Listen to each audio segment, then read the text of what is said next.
Installing NLP can be done in a few simple steps. To install NLP, first remove the original battery from your vehicle, following the manufacturer's guidelines. Compare the height of the original battery to NLP. If the original battery dimensions are larger than the product, use the included spacers and foam to adjust the size to match the original battery as closely as possible.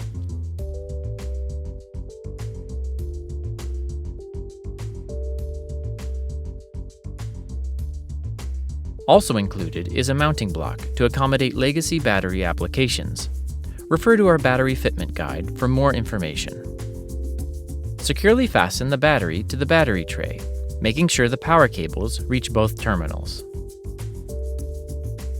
Using the included fastening hardware, attach the positive battery cable to the positive battery terminal and the negative battery cable to the negative battery terminal.